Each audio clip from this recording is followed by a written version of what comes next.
자, 그럼 우리가 DNA, RNA 숨가쁘게 봤고요. 이 부분은 여러분들이 생2에서도 또 보실 수 있는 내용이라 그 다음에 뒤에 우리가 2학기 때도 또 수행평가를 또 할 거거든요. 지금 이거 DNA 나중에 여러분들이 오프라인 계약하고 나면 설명드리겠지만 우리가 그 수행평가를 할 부분이기도 하거든요. 그 다음에 2학기 때 얘네들을 가지고 정보 전달하는 거 실질적으로 해보긴 할 거거든요.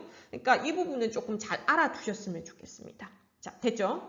그럼 이제 신소재 개발과 활용 부분 할 건데요. 이 부분들은 내용은 많지만 별건 없어서 줄줄줄 좀 읽고 넘어가는 형태가 될 겁니다. 그다음 필요한 것들은 선생님이 적당히 좀 설명하기도 할 겁니다. 자, 일단 신소재 개발과 활용 보겠습니다. 자, 그럼 신소재, 신이 앞에 붙었죠? 새로운 소재란 얘기죠. 그죠? 그러면 옛날에 있었다, 없었다? 없었던 거란 얘기죠. 그래서 과학기술을 이용하여 기존에 있던 소재의 결점, 즉 안 좋은 점을 뭐하고 보완하고 그 다음에 새로운 뭐를 기능과 성질을 갖도록 우리가 새로 만들어냈다는 얘기인 거죠. 만들어냈습니다. 자, 그러면 여러 가지 신소재가 있긴 있는데 뭐를 위주로 보려고 하냐면 전기적 성질을 이용한 신소재를 보려고 하는 겁니다. 워낙 우리가 다양한 그 신소재들을 쓰고 있는데 그래도 우리가 많이 하는 게 뭐가 되냐면 전기적 성질을 이용한 거, 즉 전자제품들이 새로운 거 되게 많이 쏟아지잖아요. 옛날에 안 썼던 거. 그런 것들을 이제 보려고 한다는 얘기죠. 그러면 요즘에 그 트럼프도 마찬가지고 미국도 마찬가지지만 가장 핫한 게 뭔 전쟁? 반도체 전쟁을 하고 있잖아요. 그래서 결국 하고자 하는 건 반도체 얘기라고 보시면 돼요. 반도체 얘기를 좀 많이 할 겁니다. 이거는 물리에도 다시 나옵니다. 그런데 깊게 설명하지는 않을 거고요. 뭐 하려고 하는 거냐면 개념 위주로 조금 설명할게요. 이게 쉬운 부분이 아니라서 너무 깊게 설명하면 여러분들이 아예 포기할 수도 있어서 너무 안 하겠습니다. 그러니까 개념만 하겠습니다. 자, 일단 도체 볼게요. 도체는 여러분들이 배웠죠. 중학교 때. 자, 도체, 부도체 배웠죠. 그죠? 자, 도체는 전기가 잘 흘러요? 안 흘러요? 전기가 잘 통해요. 그죠? 부도체는요? 전기 잘 흘러요? 안 흘러요? 안 흐르죠. 자, 그런데 부도체란 말을 이제 쓰지 않고 뭐라고? 절연체라는 말을 쓰더라고요. 그래서 부도체, 절연체라고 하시면 됩니다. 자, 그런데 갑자기 저항 이게 떠오르네요. 자, 그럼 개념들을 좀 알고 가야 된다는 얘기인데 우리가 뒤에서도 또 쓸 거긴 하지만 전기에 관련되는 용어들이 있거든요. 전류, 전압, 저항, 요거 기본 개념도 보겠습니다. 중학교 때 이게 옥매 법칙 배운 학교도 있고 안 배운 학교도 있어가지고요. 설명할게요. 전류는 기호로 I 쓰죠. I, 인덕턴스. 전압은 볼테이지 V 쓰고요. 저항을 레지스턴스에서 R 쓰는데요. 전류는 말 그대로 전하의 흐름입니다. 자, 전하는 우리가 앞에 빅뱅 할 때 전하라는 걸 배웠죠. 그죠? 전하가 뭐였어? 전기를 띤 입자였죠. 이 입자가 가만히 있지 않고 흐른다는 건 움직인다는 얘기죠. 그럼 전하가 움직이면 우리는 뭐라고 한다? 전류가 흐른다라는 표현을 쓰는 거죠. 그러면 이 전하, 전기를 띤 입자 우리가 양성자하고 전자 배웠었죠. 주로 우리가 얘기하는 건 전자가 움직일 때입니다. 왜? 양성자는 핵에 붙들려 있어서 잘 안 움직이잖아요. 그래서 여기는 전류는 전자의 움직임이라고 보셔도 무방할 겁니다. 그 다음 전압 볼게요. 전압은 뭔 얘기냐면 전류가 아무 때나 흐르는 게 아니라 흐를 수 있게끔 해주는 환경이 조성돼야 되는데 즉 전류를 흐를 수 있게끔 해주는 원동력이 누구야? 전압입니다. 전류가 흐를 수 있게 하는 원동력. 즉 전류가 아무 때나 흐르는 게 아니라 뭐가 있을 때? 전압이 공급됐을 때, 전압이 있을 때 전류가 흐른다라는 표현을 쓰시면 되는 거죠. 그래서 전압과 전류는 서로 모험관계, 비례관계 있거든요. 즉 전압이 커지면 전류가 커지게 되거든요. 그래서 둘은 그런 관계가 있고요. 그 다음에 저항 R은 전류의 흐름을 도와준다, 방해한다. 전류의 흐름을 방해하는 거죠. 자, 그럼 물어볼게요. 아까 전압이 크면 전류가 세게 잘 흐른다면서요. 그럼 저항이 커지면 전류 잘 흘러요? 못 흘러요? 못 흐르겠죠. 왜? 방해하니까 얘는. 방해하니까. 그래서 옴이라고 하는 사람이 전류, 전압, 저항 사이의 관계를 I는 R분의 V라고 하는 식을 만들었죠. 이게 뭔데? 옴의 법칙이었죠. 즉 다른 말로 하면 전류는 저항과 뭐하고 비례하고 저항과는 뭐한다? 반비례한다. 즉 전류와 전압은 서로 비례, 전류와 저항은 서로 뭐한다? 반비례한다. 이게 알아낸 게 누구라고? 옴의 법칙이었다는 거죠. 이게 중학교 때 배운 내용입니다. 그럼 이제 다시 돌아올게요. ASS입니다. 중학교 때 배운 거 AS하고 돌아올게요. 이거는 조금 기록해 놓으시면 되겠죠. 그죠? 이거 계속 쓸 개념들이니까요. 그럼 도체라고 하는 건 전류가 잘 흐르니까 여러분들이 생각했을 때 자, 전압이 있을 때 전압이 있어줘야 되겠죠. 전압이 있다면 저항이 크게 주어져야지 전류가 잘 흐를까요? 적게 주어졌을까요? 저항이 작아야겠죠. 저항이 잘 나가야, 즉 방해하는 게 적어야 전류가 잘 흐르겠죠. 그러면 도체는 주로 우리가 어떤 물질이 있었습니까? 철, 구리, 알루미늄 뭐 하는 건데? 금속 종류들이죠. 그래서 전깃줄 안에 뭐 금속을 전깃줄의 재료로 쓰는 거죠. 반면에 절연체, 즉 부도체는요. 전기 저항이 어떻게 해야지 전기가 잘 안 흘러? 커야죠. 그래서 전류가 잘 안 흐르는데 자, 얘에 뭐가 있다? 고무, 나무, 유리 얘네들이죠. 그죠? 그래서 자, 얘네들은 뭐 하는 거? 전기를 잘 통하게 해서 절연체라고 부른다는 얘기인 거죠.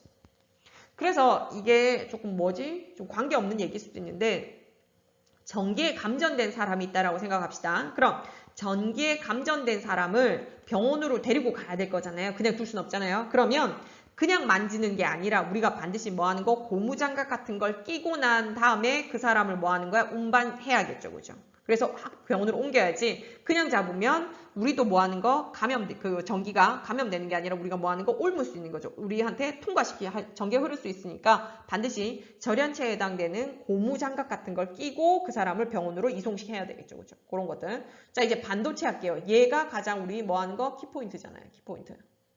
자, 얘는 특징이 좀 웃겨요. 반쪽짜리 도체입니다. 반쪽짜리 도체. 어떤 때는 뭐처럼? 절연체처럼 행동해. 근데 어떤 때는 뭘처럼 행동해? 도체처럼 행동해. 근데 어느 때에 그게 어떻게 행동할까 결정되는 게 뭐야? 여기 극저온과 실온. 뭐에 따라서? 온도. 온도에 따라 얘가 절연체가 됐다가 뭐 도체가 됐다가 왔다 갔다 합니다. 자, 그래서 극저온에서는 전기저항이 매우 뭐 하는 거? 큽니다.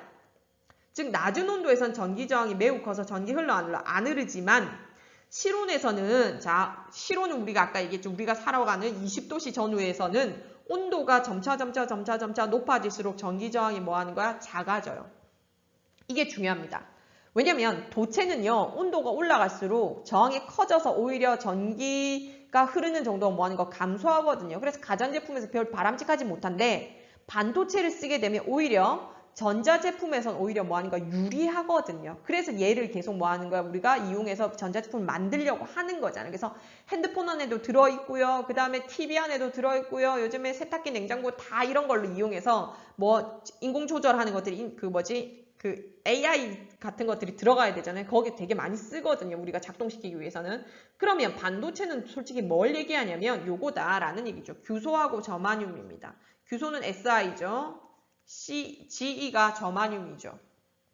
자, 그럼 규소는 어디만 씁니까? 우리가 지각에 많죠. 규산염 삼연체 할 때. 영어로 뭐 실리콘이죠. 그래서 미국에서 IT 산업의 집약체적인 단지를 뭐 실리콘밸리라 그러죠. 여기서 나온 겁니다. 규소를 이용해서 반도체거든요. 그래서 반도체를 가지고 어떻게 보면 4차 산업혁명이 이끌어 간다는 얘기인 거죠. 그래서 실리콘 여기서 나온 겁니다. 규소하고 저마늄. 요거를 이용해서 나중에 또 설명할 겁니다. 넘어갈게요. 자, 그럼 반도체를 선생님이 집중적으로 설명한다라고 얘기를 했죠. 그죠? 방금 뭐가 있었다? 규소나 저마늄. 이것들은 원소 기호를 좀 알아놓으셔야겠죠. 규소 뭐라고요? Si라고 했고요. 저마늄 뭐? G입니다. 자, 그럼 얘네들을 사용한 데 이유가 있을 거란 말이에요. 그럼 규소는 뭐 모래 많잖아요. 왜? 석영장성 그거잖아요. 어차피 땅에 파면 제일 많은 게 규소니까 그냥 그걸 이용하면 썼을 건데 그럼 저마늄은 또 뭐 규소하고 비슷하니까 저마늄은 갖다 썼을 거란 말이에요. 그럼 얘네들은 도대체 어떤 원리로 되어 있느냐 이제 설명드리려고 하는 겁니다. 자, 그럼 요걸 설명하기 전에 조금 쓸게요. 원래는 반도체가요. 두 종류가 있거든요. 순수 반도체하고 불순물 반도체가 있거든요. 자, 순수 반도체는 말 그대로 누구? 규소하고 저마늄만으로 만든 거예요. 즉 규소만 썼거나 저마늄만 썼거나 얘네들을 가지고 만들었는데 얘네들을 가지고 만들다 보니까 안 좋은 게 뭐냐면 전기가 잘 안 통해요. 근데 반도체 어디 들어가야 되는데 전자제품 전기를 안 통하니까 환장하겠는 거죠, 사람들이. 그러면 이게 답이 아니라는 걸 알게 된 거죠. 그러면 반도체는 반도체인데 규소와 저마늄만으로 이루어진 것보다는 좀 더 전기를 잘 통과시키고 싶어. 왜? 전기 제품 안에 쓰는 거니까. 그래서 만든 게 누구라고? 불순물 반도체입니다. 불순물 반도체. 그래서 순수 반도체 플러스 뭐? 불순물인데 이 불순물이 뭘 집어넣느냐에 따라서 P형 반도체, N형 반도체. 즉 P형과 N형은 뭐가 다른 거다? 불순물 종류가 다른 겁니다. 불순물 종류가 다른 거예요. 그러면 이 불순물을 뭐로 집어넣냐에 따라서 P형, N형인데 자 이때 불순물을 집어넣는 걸 유식하게 뭐 한다고? 도핑한 거라고 합니다. 도핑. 불순물을 집어넣는 걸 뭐라고? 도핑한다라고 얘기한 겁니다. 그러면 도핑을 뭘로 했느냐에 따라서 P형, N형. P형은 뭐? 파지티브, N형은 네거티브입니다. 자, 그럼 설명드릴게요. 그러면 자 P형 먼저 볼게요. 원자과 전자가 4개인 규소, 저마늄 둘 다 공통적으로 뭐가 원자과 전자가 4개, 14족이라는 얘기죠. 그럼 여기다가 원자과 전자 몇 개짜리? 3개짜리를 집어넣는데 이 3개에 해당되는 게 누가 있다? 붕소, 알루미늄, 갈륨, 인듐 등이 있거든요. 그러면 자 밑에 뭔지 모르겠지만 뭔가 비워져 있죠. 그죠? 자 그럼 여기 있는 이 그림을 보셔도 되고요. 근데 이 그림보다는 선생님은 이렇게 그릴게요. 요 그림 그래서 밑에다가 하나 그리려고 합니다. 자, 원래 순수 반도체 먼저 그릴게요. 자, 규소 이렇게 돼 있겠죠. 규소는 14종이라면서요. 원자과 전자 몇 개? 4개. 그러면 몇 개 공유 결합을 할 수 있다? 최대 4개의 공유 결합을 할 수 있죠. 그러면 순수 반도체인 경우에는 이렇게 결합을 해 있겠죠. 물론 옆으로 더 이렇게 뻗어갈 수 있는데 생략하겠습니다. 그냥 다 이렇게 할 수 있죠. 자, 그런데 얘네들이 자 순수 반도체 상태에 있으면 전기를 잘 통해 안 통해? 안 통한다는 얘기입니다. 그래서 하나를 뭐 하는 거야? 뺀 겁니다. 즉 여기를 뺄게요. 여기 있는 규소를 뺀다라고 가정해 볼게요. 자, 빼고 여기다가 뭘 집어넣냐면 원자과 전자 3개짜리를 집어넣는다면서요. 그럼 붕소를 집어넣었다고 생각할게요. 붕소는 B거든요. 그러면 여기서 문제가 하나 생겨요. 뭐 문제가 생기냐면 원래 규소가 있던 자리니까 뭐 하는 거? 공유결합 이 4개가 가능했어야 되는데 얘는 몇 개만 돼? 3개가 되죠. 왜? 원자과 전자 3개밖에 없으니까. 그럼 여기가 뭐해? 비어. 자리가 비죠. 빕니다. 비어요. 그러면 원자과 전자가 원래 4개가 결합을 하다가 여기 빈자리가 생기게 되니까 안정해, 불안정해? 불안정한 거죠. 왜? 옥���큐칙 만족 안 하잖아. 그죠? 그러면 요 빈자리를요, 뭐 하고 싶어? 채우고 싶어요.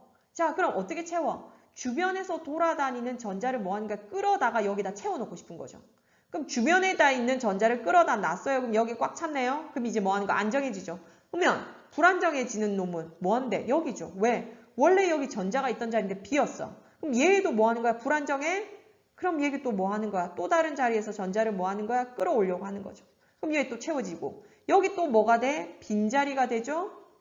그죠? 끌어왔으니까. 그럼 여기다 다시 또 다른 전자를 뭐 하는 거야? 끌어오려고 해. 연쇄적으로 이렇게 반이 일어나게 되죠. 따라서 순수한 규소만 결합된 순수 반도체에다가 원자과 전자가 몇 개짜리? 3개인 걸 갖다 놓으니까 이 빈자리를 전자들이 채우기 위해서 뭐 하더라? 이동시키더라. 그런데 전자 이동이 아까 뭐라 그랬다? 전류라고 얘기했죠. 전하의 흐름. 전류 중에, 즉 전하의 움직임 중에 주로 쓰게 될 전하가 누구라 그랬어요, 쌤이? 전자라며. 그럼 이 이 빈자리를 만들어서 전자가 자동으로 이렇게 뭐 하더라? 채우게 만들면, 즉 전자가 움직이죠? 그럼 뭐가 흐르는 거라고? 전류가 흐르는 거죠.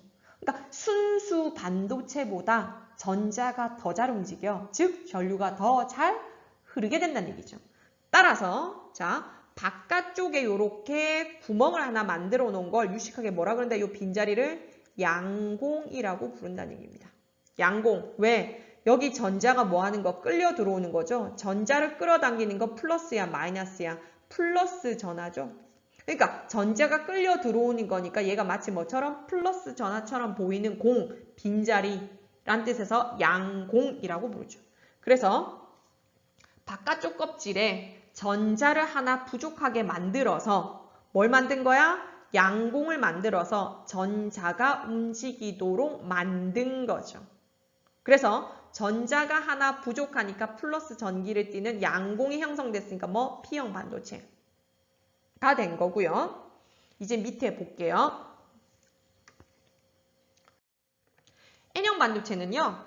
말 그대로 뭐 하는 건 네거티브, 마이너스가 되도록 만들어야 된다는 얘기겠죠. 그럼 얘는 전자를 남게 모자라게 넘치게 해야 되죠. 그래서 몇 개? 원자과 전자 5개짜리 씁니다. 그래서 인, 비소, 안티몬, 얘 15족이거든요. 얘네들 갖다 놓겠다는 얘기입니다. 자, 그럼 그림을 그릴게요. 선생님 역시 아까 규소 순수 반대체처럼 이렇게 그릴게요. 자, 똑같이 있다라고 합시다. 이렇게 되어 있는데 여기 규소가 있던 자리 하나를 뭐 하는 거? 빼고요. 자, 원자과 전자 몇 개? 5개짜리 인을 하나 집어넣었다고 생각해 볼게요. 인이 뭐냐면 P거든요. 원소 기호가. 그럼 1개, 2개, 3개, 4개 썼죠? 근데 얘 원자과 전자 몇 개라고? 5개. 그럼 뭐 하나 전자 남겠네요. 이렇게. 남죠. 여분의 전자가. 그럼 이 전자는요. 자, 뭐 하는 거? 밖에서 플러스 극을 걸어줬다면 뭐 하는 거? 얘를 따라서 줄줄줄 이렇게 뭐 하는데 끌려가겠죠.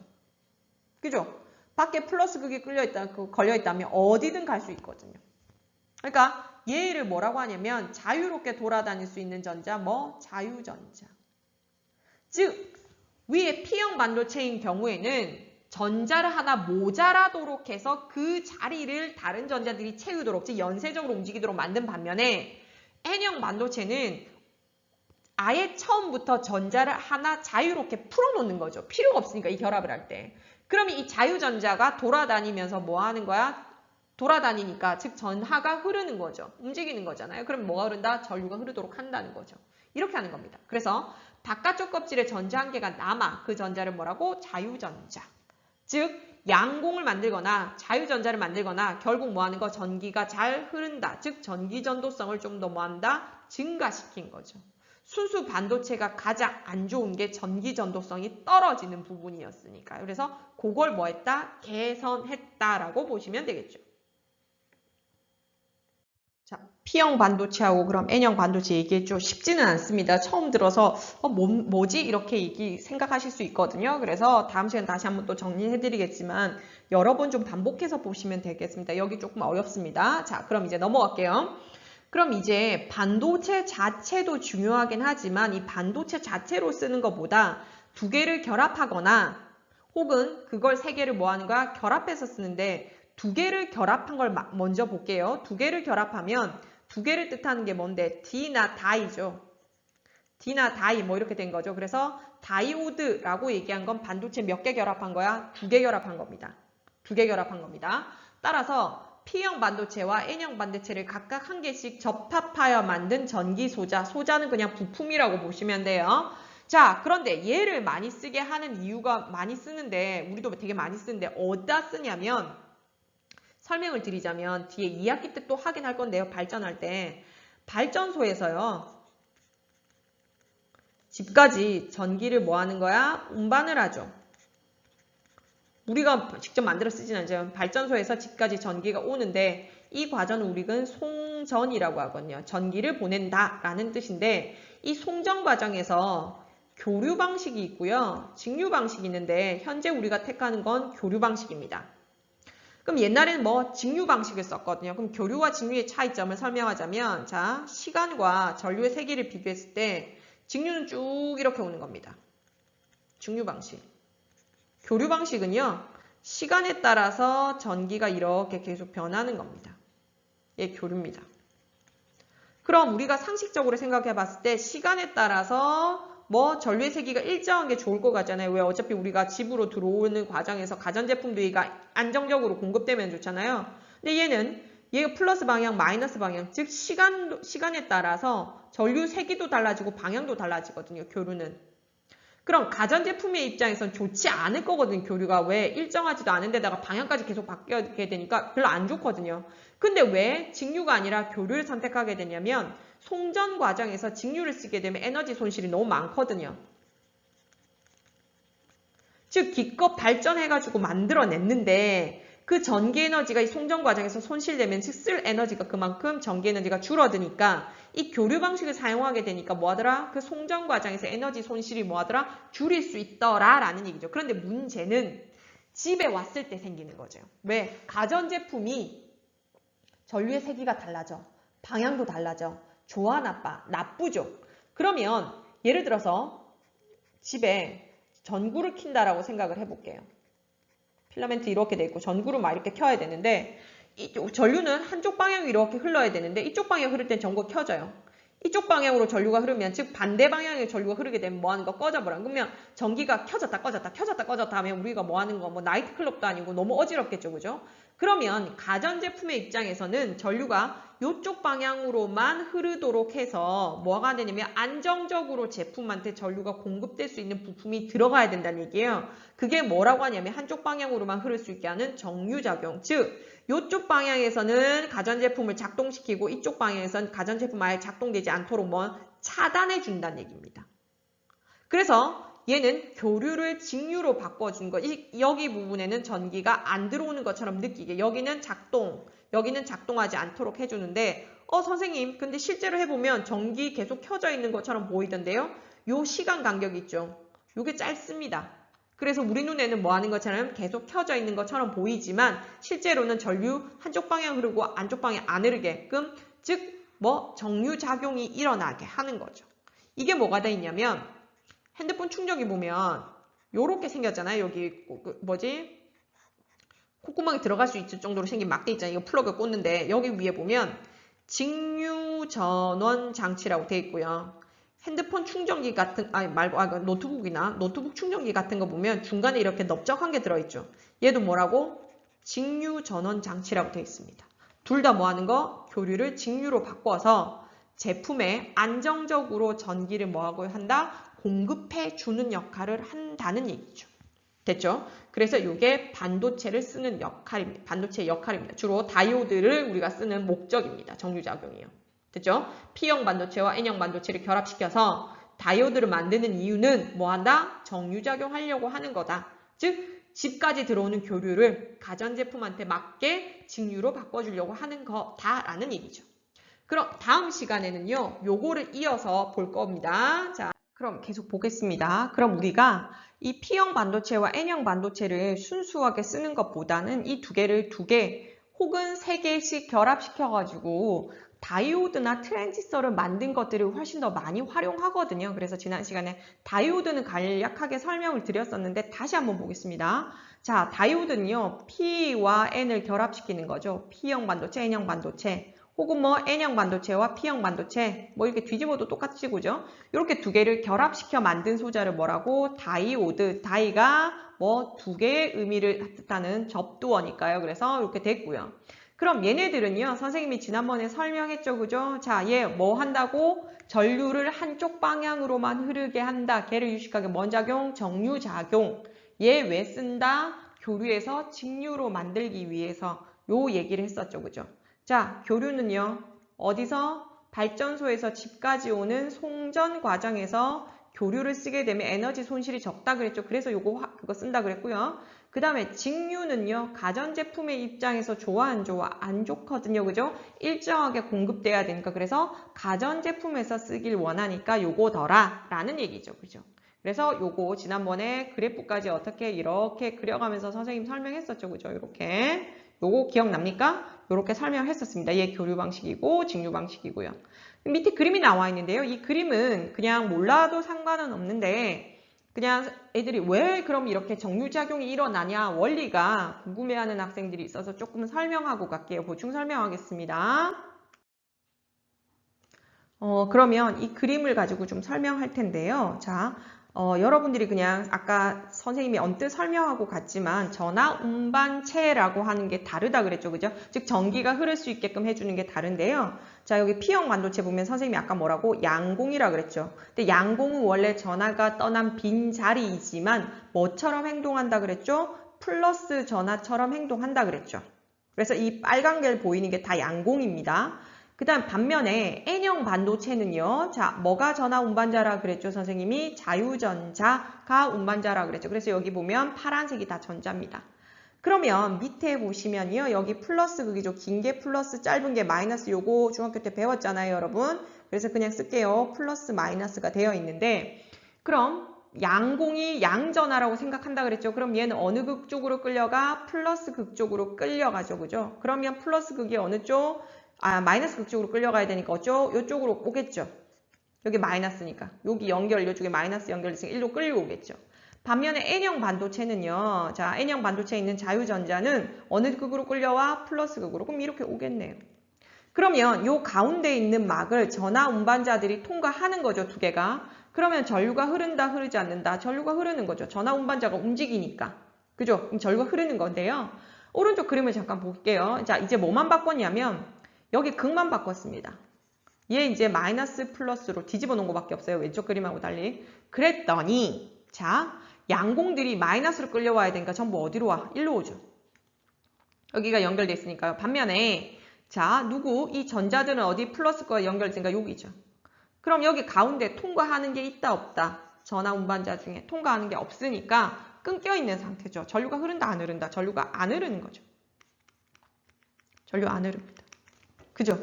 그러면서 전류가 흐르지 않다 보니까 얘가 뭐 하는 거냐면 전하 운반자들이 가운데 통과하지 않으니까 안 흐르는 거죠. 그러면 이쪽 방향일 때 전류 흘러. 안 흘러. 즉 전류를 어떤 방향으로 공급하느냐에 따라서 즉 연결해 주냐에 따라서 이쪽 방향만 전류 흐르고 이쪽 방향 전류가 흐르지 않는 그래서 한쪽 방향으로만 전류가 흐르게 되는 거죠.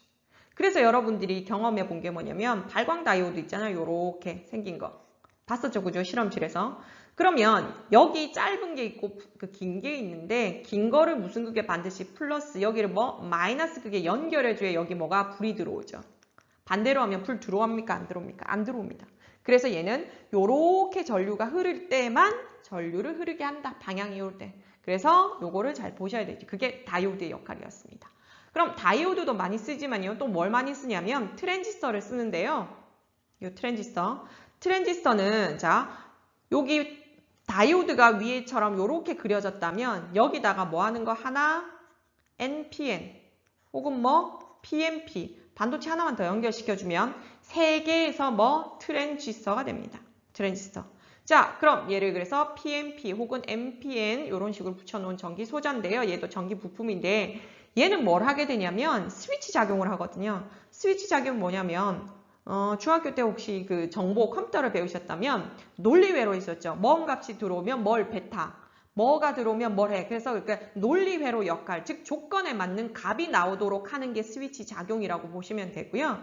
그 다음 또 뭐냐면 신호의 증폭 작용이라고 하거든요. 즉 조금만 신호가 들어왔는데 소리를 예를 들어 소리라고 해볼게요. 소리가 볼륨이 1만큼 들어왔는데 우리는 2, 3으로 증폭시키고 싶어요. 크게 키우고 싶어요. 그럼 이게 뭐 하는 거냐면 트랜지스터를 이용하면 이게 가능해진다는 얘기거든요. 그래서 전자장치의 성능을 향상시킨다. 증폭작용 조그맣게 들어왔지만 나올 때는 크게 하도록 하는 거. 그 다음 이런 게 있고요. 그 다음에 얘를 소형화 가능한 거죠. 그죠? 그러면서 이 트랜지스터들이 요즘에 또 많이 사용되고 있는 부품입니다. 이렇게 결합하다 보니까요. 자, 이 소형화는 뭘 떠올리시면 되냐면 초기에 컴퓨터 크게 있었죠. 그죠? 근데 요즘에 컴퓨터 점점 작아지죠. 즉, 이 트랜지스터를 넣게 되면 요런 것들이 있죠. 스위치 작용, 즉 연산작용이나 이런 것들이 뭐 하는 거냐면 조그만 공간만 있어도 되니까 컴퓨터가 작아지는 데 기여했다라고 보시면 되겠습니다. 자, 넘어갈게요. 이제 발광 다이오드 보는데 자, 발광 다이오드는 영어로 LED라고 부르죠. 라이팅 이미팅 다이오드. 이거를 그래서 라이트 빛 이미트 발생하다 다이오드 빛을 발생하는 다이오드 발광 다이오드라고 하겠죠.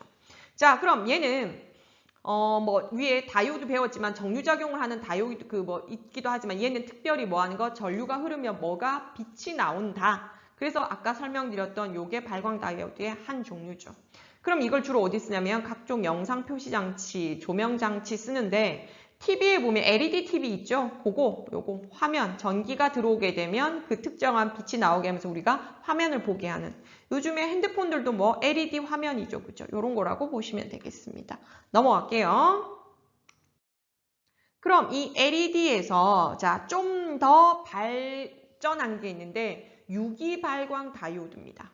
그냥 발광 다이오드는 전자제품이라고 생각하시면 되고 그럼 유기발광 다이오드는 유기물 있죠. 생명체를 구성하는 물질 있죠. 요것들도 특정한 전류가 흐르게 되면 빛이 나오게 되게 만들 수가 있다 그러더라고요. 자세한 자료는 선생님이 했는데 삼성에서는 아몰레드, AMOLED인가 그래서 아몰레드라고 얘기하고 LG에서는 OLED라고 얘기를 하는 거잖아요. 그냥 그겁니다. 그것들이 다 유기발광 다이오드라고 하는데 발광 다이오드보다 유기발광 다이오드는 좀 더 얇아질 수 있다라고 하더라고요. 그래서 얘네들이 이거를 삼성과 LG가 경쟁하는 게 요즘에 요거라고 하더라고요. TV나 화면에서는요.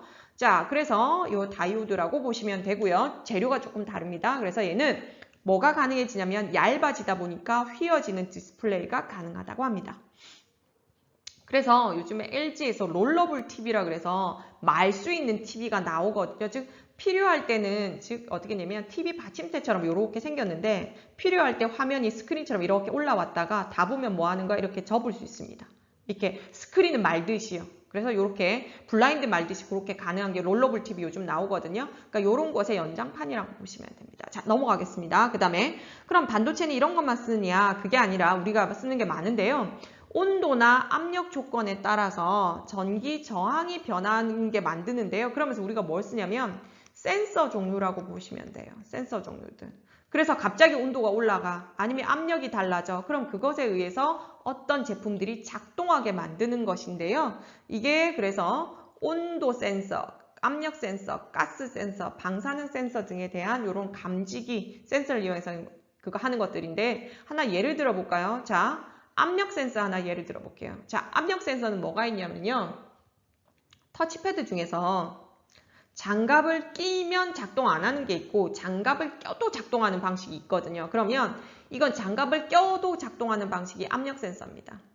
즉 외부에서 힘이 눌러지죠. 그럼 이게 막이 한 개가 아니라 두 개거든요. 옆에서 그리면 막과 막 사이가 이렇게 있으면 여기를 우리가 힘을 주면 이 밑에 있는 판이 이렇게 닿겠죠. 위에 있는 판이.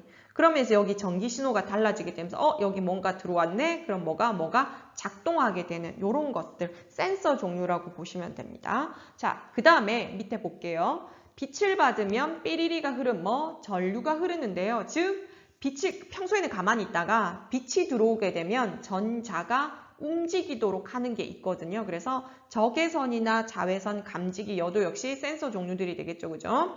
그 다음에 또 누구냐면 태양 전지의 소재, 태양광 발전이 있고 태양열 발전인데 여긴 태양광 발전이라고 보시면 됩니다. 그래서 태양광 패널을 이렇게 보면 빛이 들어오죠.